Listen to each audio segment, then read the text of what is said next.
What if our path is a circular path? And this time it is centered at the origin. We are to find here the integral of the given function f of z is equal to 1 over z around a circle centered at the origin. We are going to use here the parameterization of the function under the circular path which is centered at the origin. But first, of course, this is all because of this. We have here the integral of f of c dz along the path, in this case circular path, is equivalent to the same thing.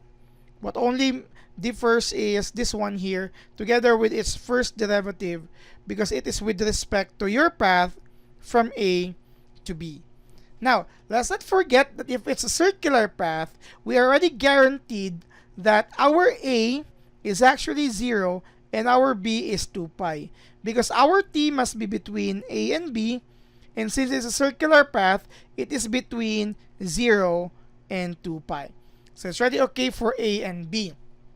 What we need to do here is to, of course, review the z of t intended for the circular path. Regardless of its function, the function given here, if it's a circle centered at the origin, its parameterization is actually identified as r e to the power of I t. Okay? So our r is actually any value of the radius, but it will be given later on as to what would be our function. Okay? Since it's not declared here, allow me to just simply say it's a unit circle. Probably I missed this given because we don't have here any claim. Let me use here unit circle. That would mean our r is equal to 1. So our z of t is actually 1 e to the power of I t. Let's just stick to this as it is.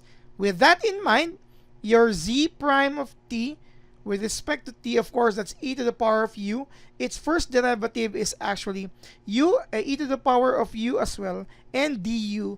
But the derivative of the exponent with respect to t is actually I, which gives us I e to the power of it. This is the first derivative of your z of t. We have this, and we have this, our z of t. But this is not necessarily what we are going to use here automatically, because it's a function of z of t.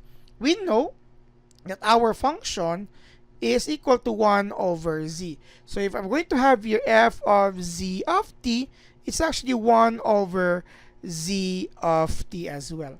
So instead of having this entirely as the value of this expression, it's actually equivalent to 1 over e to the power of it. Wanting it to be with base e, of course, according to the law of negative exponents, this could be written as e to the power of negative it. This is our f of z of t. Now, for all of this already identified together with A and B earlier, and again, this claim was not placed earlier. I'm just placing it this time to be familiar, to really give a restriction on our R. Okay? So, what we have here next is now the derivative, or the integral rather, of f of z dz along the circular path. Again, let me write here all the necessary components. You have here z prime of t dt from A to B. Our A and B is again identified earlier as 0 to 2 pi. Okay, that's 2 pi as our A and B for our circular path. F of z of t is this one here. So we have e to the power of negative it. Our first derivative is this, I e to the power of it dt. Okay, so what is this value next? Okay, so of course, if you can see here, that we have here a factor of I according to constant multiple property of integrals. You can bring that out. You will have here I times the integral from 0 to 2 pi, and then you can now combine these two same bases. So you add the exponents, and you would see that if you're going to add them, negative it plus it dt will give us a value here of I 0 to 2 pi of actually e to the power of 0 dt, which would give us here still, still have here I 0 to 2 pi of your dt. Now, if we have the integral of dt, it's just t itself, right? So this is actually equivalent to I t from 0 to 2 pi.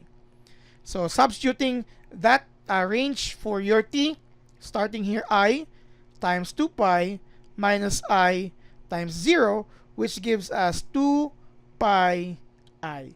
This is the integral of the given function 1 over z around the circle centered at the origin, considering that the circle is a unit circle with radius equal to 1, together with all of these processes and techniques in the integration. Okay, so we have 2 pi I as our final answer for this item.